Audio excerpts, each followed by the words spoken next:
जय श्री कृष्ण। प्रथम स्कंद 8वां अध्याय। गर्भ में परीक्षित की रक्षा, कुंती के द्वारा भगवान की स्तुति और युधिष्ठिर का शोक। सूत जी कहते हैं, इसके बाद पांडव श्री कृष्ण के साथ जलांजलि के इच्छुक मरे हुए स्वजनों का तर्पण करने के लिए स्त्रियों को आगे करके गंगा तट पर गए।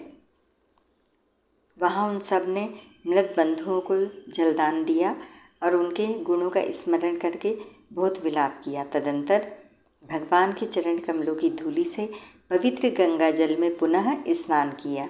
वहाँ अपने भाइयों के साथ कुरुपति महाराज युधिष्ठिर, धृतराष्ट्र पुत्र शोक से व्याकुल, गांधारी, कुंती और द्रौपदी सब बैठकर मरे हुए स्वजनों के लिए शोक करने लगे।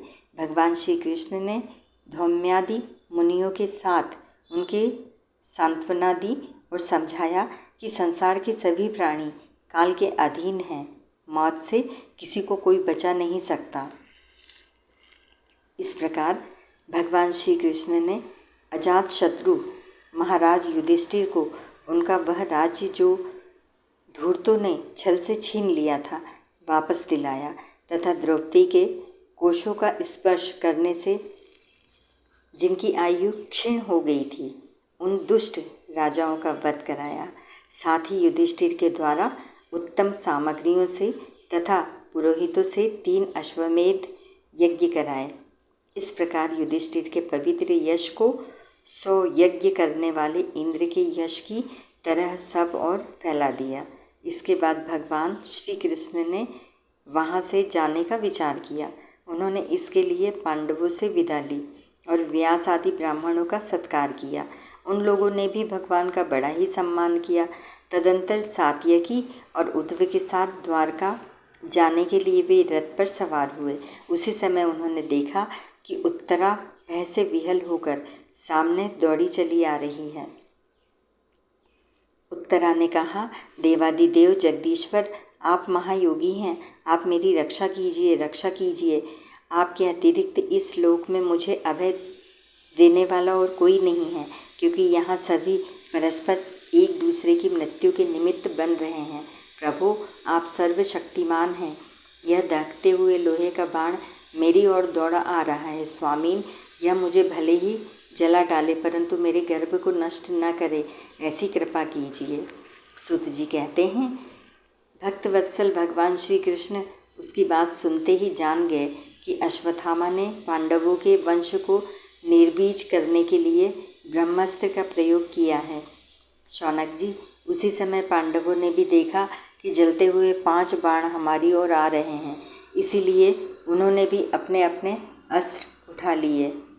सर्वशक्तिमान भगवान श्री कृष्ण ने अपने अनन्य प्रेमियों पर, शरणागत भक्तों पर बहुत बड़ी विपत्ति आई जानकर अपने निज अस्त्र सुदर्शन चक्र से उन निज जनों की रक्षा की। योगेश्वर श्री कृष्ण समस्त प्राणियों के हृदय में विराजमान आत्मा हैं। उन्होंने उत्तरा के गर्भ को पांडवों की वंश परंपरा चलाने के लिए अपनी माया के कवच से ढक दिया। शौनक जी, यद्यपि ब्रह्मास्त्र अमोघ है और उसके निवारण का कोई उपाय भी नहीं है, फिर भी भगवान श्री कृष्ण के तेज के सामने आकर वह शांत हो गया। यह कोई आश्चर्य की बात नहीं समझनी चाहिए, क्योंकि भगवान तो सर्वाश्चर्यमय हैं। वे ही अपनी निज शक्ति माया से स्वयं अजन्मा होकर भी इस संसार की सृष्टि, रक्षा और संहार करते हैं। जब भगवान श्री कृष्ण जाने लगे तब ब्रह्मास्त्र की ज्वाला से मुक्त अपने पुत्रों के और द्रौपदी के साथ सती कुंती के भगवान श्री कृष्ण की इस प्रकार स्तुति की। कुंती ने कहा, आप समस्त जीवों के बाहर और भीतर एक रस स्थित हैं, फिर भी इंद्रियों और वृत्तियों से देखे नहीं जाते, क्योंकि आप प्रकृति से परे आदि पुरुष परमेश्वर हैं। मैं आपको नमस्कार करती हूँ। इंद्रियों से जो कुछ जाना जाता है उसकी तह में आप विद्यमान रहते हैं और अपनी ही माया के पर्दे से अपने को ढक रहते हैं। मैं अबोध नारी आप अविनाशी पुरुषोत्तम को भला कैसे जान सकती हूँ? जैसे मूढ़ लोग दूसरा भेष धारण किए हुए नट को प्रत्यक्ष देखकर भी नहीं पहचान सकते, वैसे ही आप दिखते हुए भी नहीं दिखते। आप शुद्ध हृदय वाले विचारशील जीवन मुक्त परमहंसों के हृदय में अपनी प्रेममयी भक्ति का सृजन करने के लिए अवतीर्ण हुए हैं। फिर हम अल्पबुद्धि स्त्रियां आपको कैसे पहचान सकती हैं? आप श्री कृष्ण, वसुदेव, देवकी नंदन, नंद गोप लाडले लाल गोविंद को हमारा बारंबार प्रणाम है, जिनकी नाभि से ब्रह्मा का जन्म स्थान प्रकट हुआ है, जो सुंदर कमलों की माला धारण करते हैं, जिनके नेत्र कमल के समान विशाल और कोमल है, जिनके चरण कमलों में कमल का चिन्ह है। श्री कृष्ण, ऐसे आपको मेरा बार बार प्रणाम है। ऋषिकेश, जैसे आपने दुष्ट कंस के द्वारा कैद की हुई और चिरकाल से शोकग्रस्त देवकी की रक्षा की थी, वैसे ही पुत्रों के साथ मेरी भी आपने बार बार विपत्तियों से रक्षा की है। आप ही हमारे स्वामी हैं, आप सर्वशक्तिमान हैं। श्री कृष्ण, कहाँ तक गिनाऊं? विष से लाक्षागृह की भयानक आग से, हिडिंब आदि राक्षसों की दृष्टि से, दुष्टों की धूत सभा से, वनवास की विपत्तियों से और अनेक बार के युद्धों में अनेक महारथियों के शस्त्रों से और अभी अभी इस अश्वत्थामा के ब्रह्मास्त्र से भी आपने ही हमारी रक्षा की है।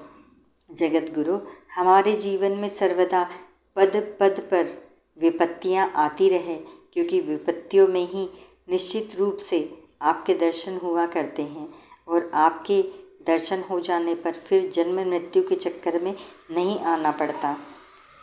ऊंचे कुल में जन्म, ऐश्वर्य, विधा और संपत्ति के कारण जिसका घमंड बढ़ रहा है, वह मनुष्य तो आपका नाम भी नहीं ले सकता, क्योंकि आप तो उन लोगों को दर्शन देते हैं जो अंकिचन हैं। आप निर्धनों के परम धन हैं। माया का प्रपंच आपका स्पर्श भी नहीं कर सकता। आप अपने आप में ही विहार करने वाले परम शांत स्वरूप हैं।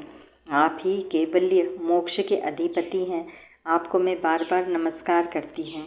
मैं आपको अनादि अनंत सर्वव्यापक सबके नियंता काल रूप परमेश्वर समझती हूँ।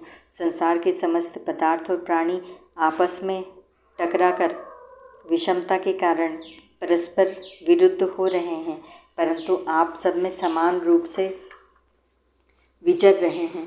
भगवान, आप जब मनुष्यों की सी लीला करते हैं तब आप क्या करना चाहते हैं यह कोई नहीं जानता। आपका कभी कोई न प्रिय है और न अप्रिय। आपके संबंध में लोगों की बुद्धि ही विषम हुआ करती है।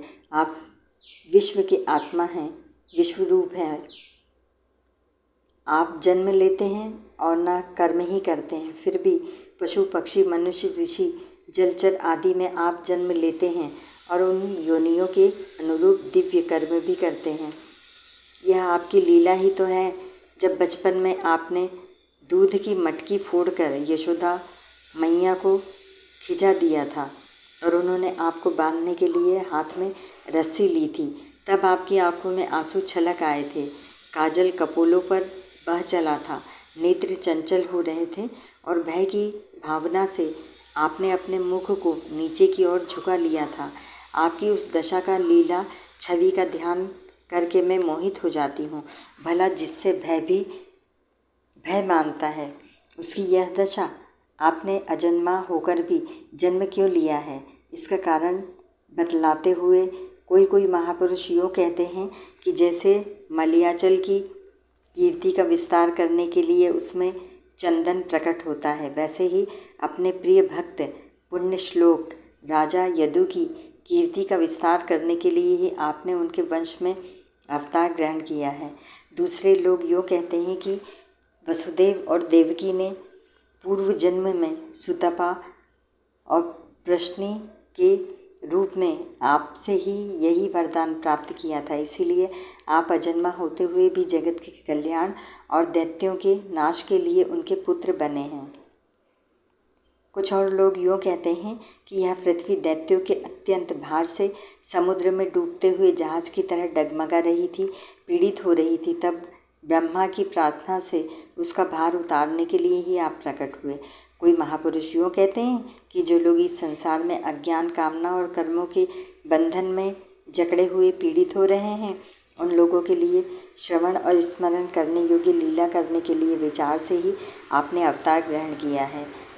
भक्तजन बार बार आपके चरित्र का श्रवण, गान, कीर्तन एवं स्मरण करके आनंदित होते रहते हैं। वे ही अविलंब आपके उस चरण कमल का दर्शन कर पाते हैं जो जन्म मृत्यु के प्रवाह को सदा के लिए रोक देता है। भक्त वाच्छा कल्पतरु प्रभु, क्या अब आप अपने आश्रित और संबंधी हम लोगों को छोड़कर जाना चाहते हैं? आप जानते हैं कि आपके चरण कमलों के अतिरिक्त हमें और किसी का सहारा नहीं है। पृथ्वी के राजाओं के तो हम यूं ही विरोधी हो गए हैं। जैसे जीव के बिना इंद्रियां शक्तिहीन हो जाती हैं, वैसे ही आपके दर्शन बिना यदुवंशियों के और हमारे पुत्र पांडवों के नाम तथा रूप का अस्तित्व ही क्या रह जाएगा। गदाधर, आपके विलक्षण चरण चिन्हों से चिन्हित यह कुरुजांगल देश की भूमि आज जैसी शोभायमान हो रही है, वैसे आपके चले जाने के बाद न रहेगी।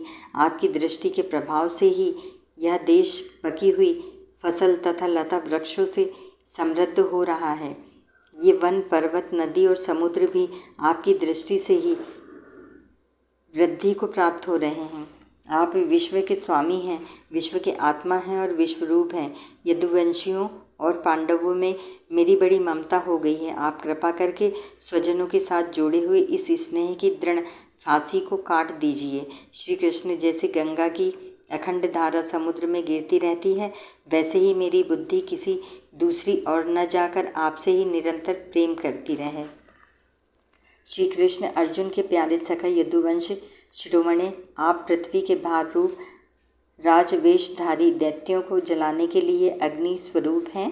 आपकी शक्ति अनंत है। गोविंद, आपका यह अवतार गौ, ब्राह्मण, देवताओं का दुख मिटाने के लिए ही है। योगेश्वर, चराचर के गुरु भगवान, मैं आपको नमस्कार करती हूँ। सुत जी कहते हैं, इस प्रकार कुंती ने बड़े मधुर शब्दों में भगवान की अधिकांश लीलाओं का वर्णन किया। यह सब सुनकर भगवान श्री कृष्ण ने अपनी माया से उसे मोहित करते हुए से मंद मंद मुस्कुराने लगे।